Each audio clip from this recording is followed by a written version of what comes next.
Good afternoon, ladies and gentlemen, I'm John, this is many a true nerd, and welcome back to Fallout London.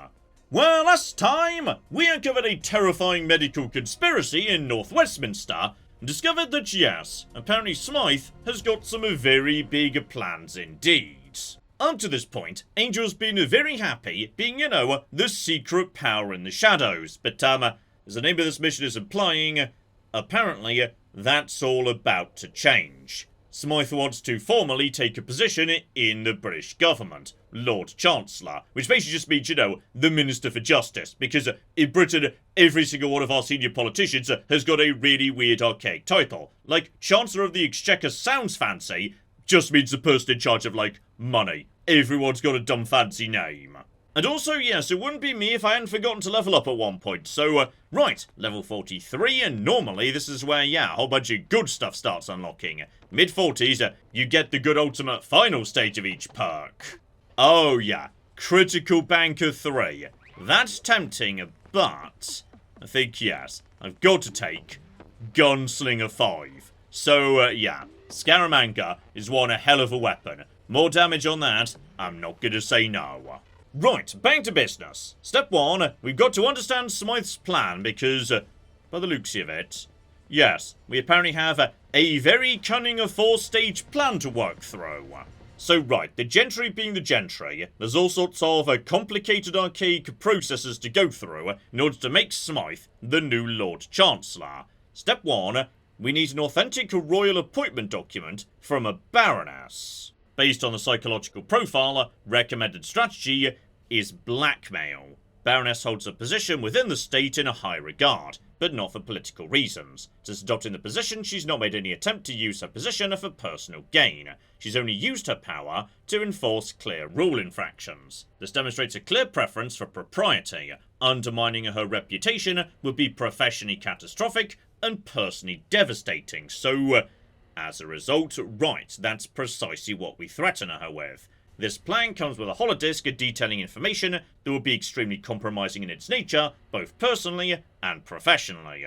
A recording of some correspondence with her lover, a Thamesfolk codenamed Gilly. So, right, Thamesfolk are not popular in Westminster. If that came to light, she'd be in trouble. Gotcha.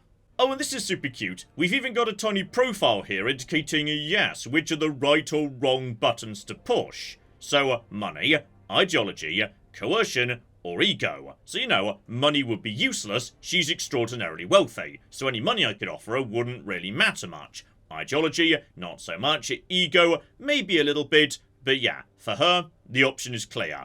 Coercion. We blackmail her. Got it.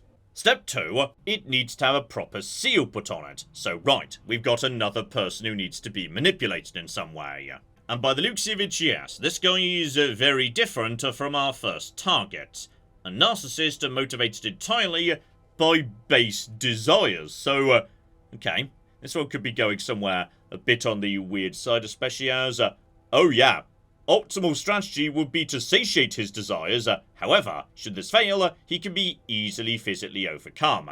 So right, we could get weird with the Baron, or if all else fails, just punch him till he gives in and hands over the seal. And by the looks of it, okay, he's not going to be in Westminster, he's going to be over in Wimbledon, so fortunately, we've been over there already, so okay, he won't be difficult to access, we know roughly where he is. Step 3, the one person who might be able to lead a review into the royal appointment, so we've got to make sure no one stands up and objects. However, he's a bit more interesting. Unlike the first two, there's not a very easy weakness we can exploit.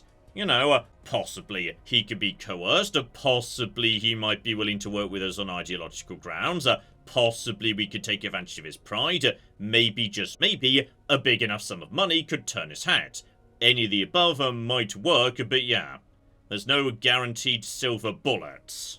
Though whether or not we can actually use this, yeah, there's mention of some sort of relationship with a Miss Cecily Sugar. Oh, never mind, it turns out Cecily Sugar needs to die as part of the final stage of the plan. So, okay, a public execution at the Royal Albert Hall. And apparently, yeah, if the violence goes a bit further, that's acceptable. Everyone else present, expendable if need be. So, right. Final stage is a straight up bloody shootout in public. Oh, never mind, not shootout actually. Sorry, explosion. We're going to explode Cecily Sugar. Although it feels like possibly yes, not so much because she needs to die for the plan, so much as a warning to anyone else who might intervene. So okay, back to Smythe to see if we can pick up any more clues, though that's true. I mean, up to now, being in the shadows seems to have served you very well. Is being in public just going to cause you some trouble? No. Quite the opposite, in fact. The role is historically ceremonial. Though, it would allow me to suppress certain parliamentary procedures. Very few know this, however. Nor will they, until it's too late. Okay. She's got a plan. A very specific plan to do something. But she's not sharing what it is yet, so okay, let's dive into the names. Oh yes, and poor Miss Sugar doesn't even show up on the list, so yeah. I feel like she's just being executed to prove a point. Possibly to intimidate, yeah, the third guy, Nigel Honeysett. So, right, start off with the Baroness, because I'm pretty sure, yeah, she was up first, though. Brenda Beaumont. I swear I've seen that name recently. Were you possibly receiving skin from the clinic? Because I swear I've seen your name on a terminal very recently. Well, unfortunately, if she is, yeah, Smythe knows nothing about it. She's not really got anything new to say beyond what we've already read inside the dossier. So, right, let's crack on with this in that case. So, okay, step one. Baroness Brenda Beaumont, we need to, yes, get hold of a royal appointment, and, rather delightfully, she's just up the road. Which is where Buckingham Palace is, so, okay, previously, we hoped the feds had broken to the grounds, but finally, we might be allowed to go inside. Also, it did just strike me. I'm about to go into, Buckingham Palace, while wearing the crown that I stole from the Tower of London, so, oh, I really hope someone acknowledges that. That would be marvellous. I'm afraid visitations are by invitation only. And good sir, it turns out I've got an invitation. It must have been in one of those dossiers. Yes, all this seems to be in order. Come right through and follow me. Alright, so the Baroness apparently lives right inside the flipping palace. Oh, and la-di-da, it's a bit fancy in here, so, right. Sadly, most of these are like, you know, not real doors. We can only explore so far, though. Ooh. Okay, there's got to be some stuff we could potentially loot out of here. Like, I'm not leaving without at least some souvenirs, Jack. Don't you flippin' worry. Oh, and this. This over here looks like just the thing, so don't mind if I... Unacceptable game. If there is one person who's allowed to sit on the throne, it's the person wearing the cocky crown. Okay, you're not going to stop me. Alright, I'm going to sit on this bloody chair, okay? Even if I've got to, like, awkwardly squat on it or whatnot. There we go. That's basically sitting on the throne. Beautiful. Oh, there's even a proper, like, gigantic dining room for, like, state functions and whatnot. So, oh, I like this place. This place is good. Oh, and I tell you what, I know precisely what we're going to take as our souvenir. Because, yes, in the Royal Archives here, it would appear we've got a selection of rather nice hats. Though, tragically, I cannot find the Queen, so, in her absence, okay. Miss Beaumont, possibly in possession of, yes, a skin taken from murdered orphans. Let's have a chat about you helping me. And if I don't feel like you're being cooperative, I might just reveal the blackmail material I've got. Smythe told me of your arrival. So okay, that means you already know what I want. I'm afraid I cannot oblige you. Smythe seemed reticent to commit to the request to paper. That in itself caused a little apprehension. The requested document is not a trifling matter. In fact, even requesting it is a serious offense. Okay, so with Charisma 5 and the blackmail tape, we could cut straight to the heart of the matter. But let's see if maybe, just maybe, we could do it without blackmail, because if so, that would be cleaner. So, right, what precisely is the objection? I agree with you, which is exactly why I have to reject this request. They know, better than anyone, the reason for orders and procedures. We cannot make an exception for anybody. Okay, no specific procedure she's willing to name, so instead, right, sorry, it looks like it's blackmail for you. I was so careful. Please. You can't. You'd ruin my family. And okay, all we need to do is, yes, be nice and chill, you provide me with the paperwork I need, and this tape goes no further. Fine, I don't agree with your methods, but this really is what's best for us all. Here is your decree. I cannot provide the seal, as you know. I can only hope that Smythe doesn't destroy everything we've built here in London. Given the lengths you're willing to go through, I'm not so sure. Oh, that does remind me though, while we're here, though I've already taken my hat souvenir, need to actually steal things, because that will impress Jack. Sometimes anyway. Like, sometimes he likes it when I steal things, sometimes he just doesn't care, and I'm not 100% sure what determines it one way or the other. Okay, step the next to get the seal, and, officially, yeah, that's just round the corner in Westminster, but based on what I read in the dossier, I suspect, yeah, that's going to be someone who tells me, oh no, the Baron's not here right now, he's gone to his private residence down in Wimbledon. Oh, and I think I know precisely where we're going, actually. Yeah, there were a couple of houses on the left here. That, in fact, was the tree I rescued a cat from back in the day. So it may be that, yeah, either that house or the one next door is the one we're now going to visit. So, right, mosey in. Private residence set well back from the road here. So, presumably, hang on. Crack open the gate and... right. Tennis courts. Should have anticipated that, really, because, yes, there was mention of Wimbledon, tennis, etc., though. Okay. Are you the guy we're looking for? Because I really did assume we're going to have to play tennis with him, aren't we? Okay, well, if it comes to it, me and you could be... oh, hang on. Sorry, didn't realise there was someone else here. Thought it was just a me and him. I was about to say me and Jack could play doubles. Against him as a single, that would give us the advantage. But possibly not so much, so... right, Baron Earl, I was genuinely not expecting you to be here. If you've come to challenge me, you'll have to wait. I've just been bested by another bestial young thing. Okay, so...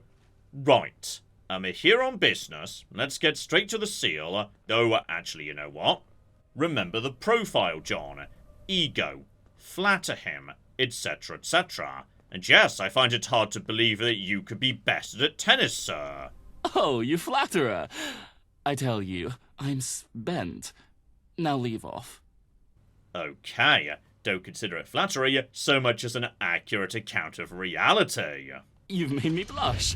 I must admit, it's not done easily. And alright, keep pushing with the charisma. You've got so much to be proud of, good sir.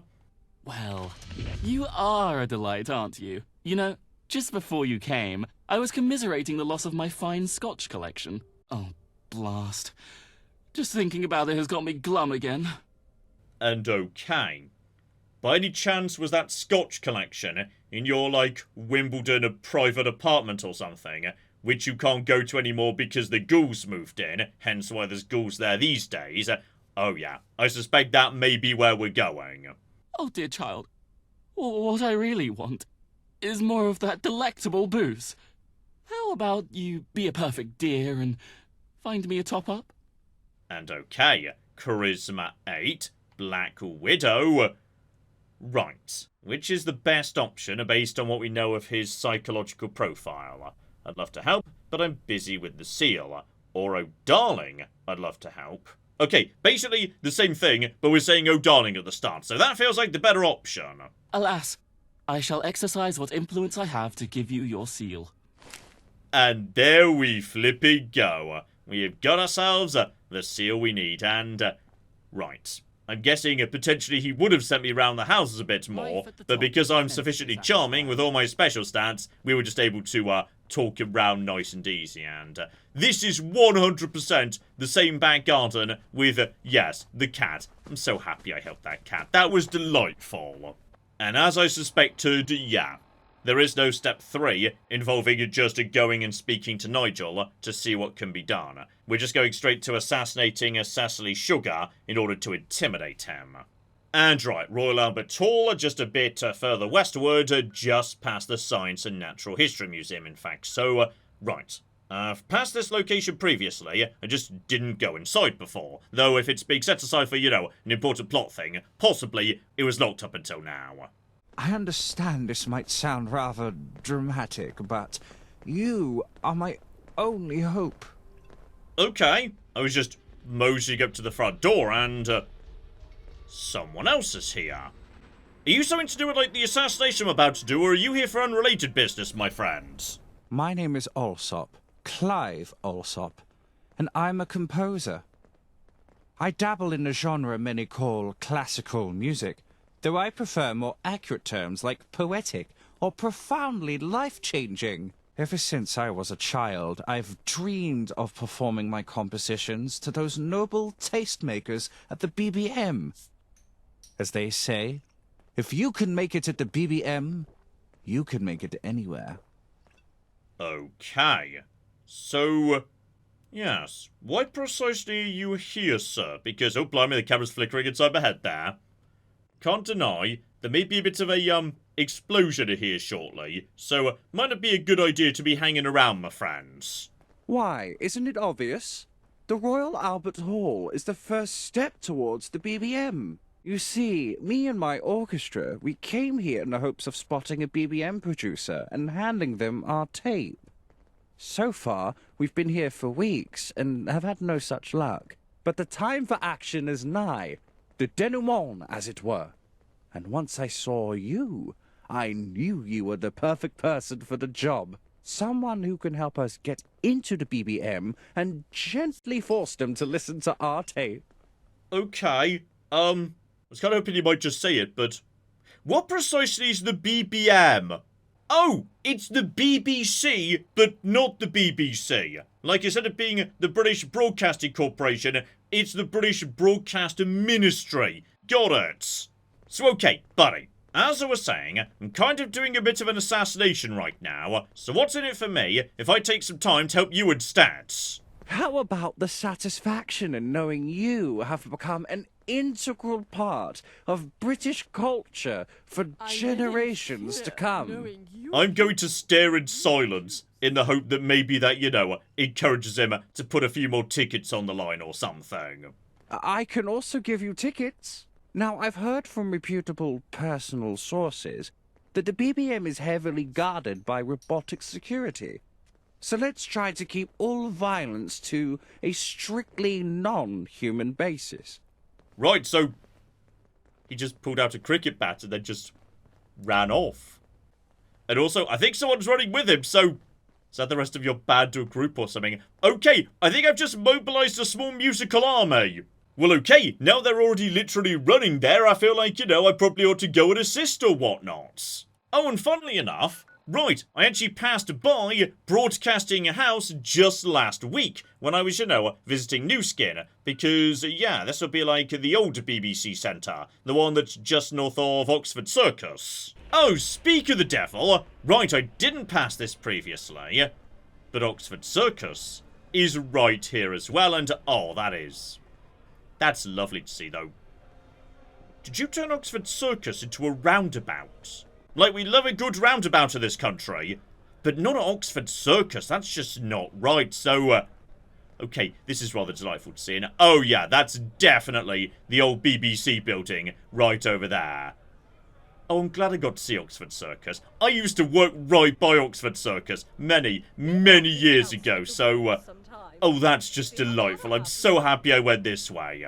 Oh, and they even got this building spot. I know this is a really tiny thing, but as I say, this is a bit of London I know really, really well. But yeah, there's just this very specific dark red building right here by Oxford Circus on Oxford Street. And they have nailed that. That is absolutely spot on right there. So, okay, that is that's even Liberty, the clothing store, right there as well. Oh, someone has put a lot of attention to detail into getting Oxford Street right. Like, all these buildings are literally spot on. Anyway, got a bit distracted there, just, you know, having a look-see round here, etc, etc. Let's get back to my musician friends and their various cricket bats, etc. Because they were saying robot security, so fine. Scaramanga should do the job. Oh, bloody hell, hang on, hang on. I literally just stepped inside and immediately... right, there are definitely robots right here at the front door, so... take them out without hitting my friends if at all possible. Okay, how about you let me go on ahead and, like, I'll call you when the robots are dead. I feel like that might be the safer option. Huzzah! We did it! What did we do again? Other than destroy public property, not much. What are you imbeciles doing? Hello, whoever you are. I'm Clive Alsop. I'm a composer, and I want you all to listen to my tape. Wait, is that what this is about? A bloody demo tape? Good God.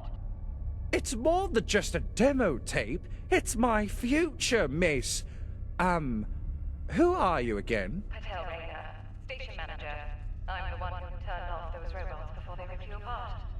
Do you know how long it'll take me to fix them? I apologize, Miss Rayner, but you have to understand. I did this because I live for classical music. Please give us a chance. It's been so long since we've had any fans. Fine. Come inside and stop hitting things. Welcome back to the So, BBM, you're friends. the Alsop sold, eh? Funny. You I don't live in fear knowing you people do. choose. I'm Clive Alsop, the mastermind behind this entire affair. Could I please speak to Mr. Fortworth? Before you get all hyper, mate, there's something you should know. Bradley Fortworth, he doesn't really exist. I beg your pardon? Well, at least not like you and me. See the giant machine behind me? That's Bradley Fortworth. He's a living, breathing computer. Always has been. We can't tell him what to play because he has a mind of his own. Heck, we don't even know how to turn him off. Lost the manual a couple years back. So, does this mean all of this was for nothing? Not exactly. I got I can something still to play get your off tape my for him, chest. but at the end of the day, he's the boss.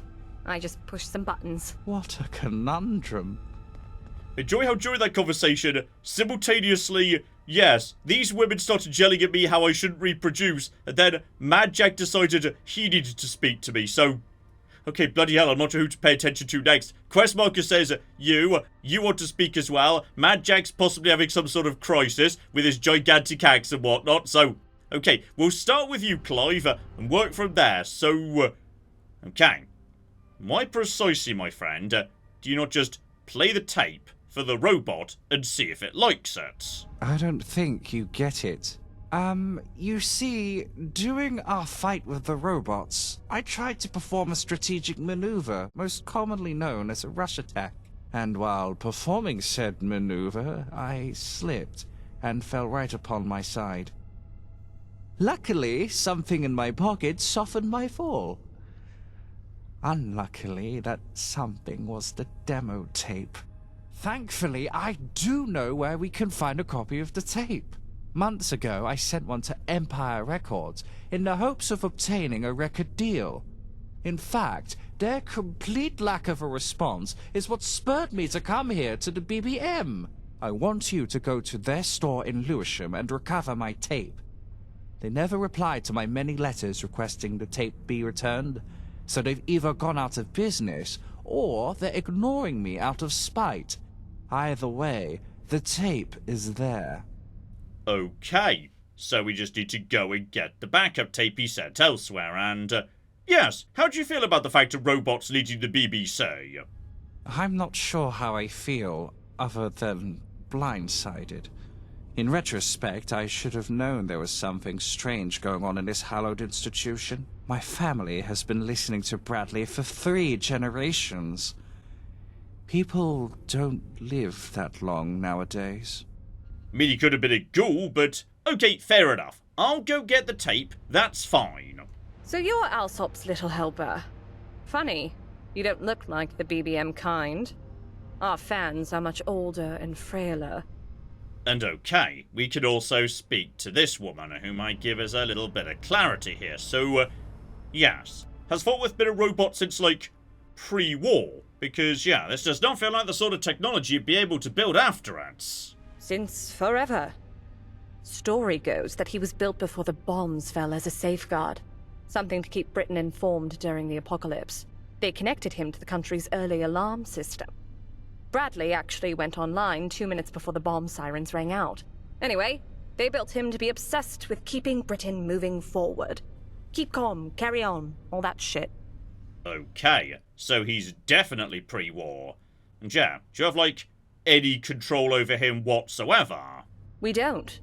He was built to operate on very little energy, and his chamber can survive a direct nuclear blast.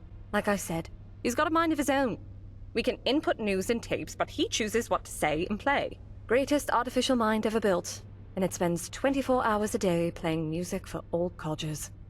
I do enjoy, by the way, that yes, this is basically just a giant automated keep calm and carry on machine. That's delightful. Luckily, Lewisham's an area we've already very much cleared out for the most part, so yeah, just a mosey back over here. It's barely around the corner from the areas we've already been through. So here we go, we're just around the corner from areas we've seen before, though, okay, by the looks of it, a few hooligans. We're going into slightly dodgy areas here, including literally trash shops. Excuse me, sorry, to be a lot closer to you, choose this gun. It's not very accurate, as it turns out. So, this here might be why, yes, Empire Records never replied. It would appear that, yes, hooligans had taken the entire district. Still, with some music notes in the window, this would appear to be my destination, so, no, this must have been recent, because, yeah, if he, like, mailed it to the store, and it made it to the store, that means someone at some point was delivering mail. So, right, the hooligans must have moved in fairly recently. Well, I'm pretty sure we're in the right place here. Various old record players, etc., etc. There we go. Literally a record pushed through the letterbox. Delightful. Oh, and I can't help but notice, by the way, yeah, in and among these trash stores, we've got some fancy clothes and whatnot. Oh, Jack, now that looks pretty good on you, actually, yes. I can't believe it. Is that it? Yes, yes it is. My precious tape, you found it. Thank you so much, friend. You have my gratitude and my... No, words aren't enough. You deserve more, and more you shall get. I want you to present the tape to Fort Worth, and when he asks for a name, tell him it is called Ode to the Wayfarer. Now go forth into Bradley's chamber, friend.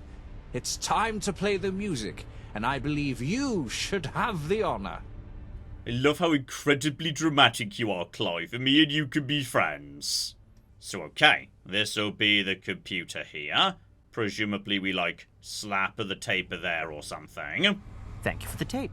I've just processed it, but I cannot add it to my programming. Not yet. First, I need to know if your piece is worthy of being entered into Britain's cultural history. Answer me, composer. Why did you compose this track? Oh, this could be a problem, because I didn't actually do that, so we know this machine is all about keep calm, carry on, etc., etc., so let's see how we respond to the idea of bringing joy to the hearts of British people. What made you want to become a composer? And okay, my options on this occasion are listening to you. Yes, the British tradition of great art. What emotion do you associate with your composition? I'm starting to think I really should have listened to it before I came over here, but I didn't. So, yes, contentedness. Keep calm and carry on. Congratulations. I have determined your work to be a worthy addition to the British cultural canon. You can now rest easy and know that your Ode to the Wayfarer will be played for eons to come perpetuating our great empire's foothold across the globe. And there we go, I successfully tricked the computer. Do you hear that joyful noise? That's my music, and it's playing in the BBM! Thank you, truly, sincerely, deeply! You have brought joy that I didn't know I was capable of feeling. But since I know unending gratitude is not the same as monetary reward, here you go. Tickets for your work. May this ode henceforth guide you, Wayfarer, and whenever you hear it playing in the airwaves, remember the day you made this young composer's dream come true. You know what?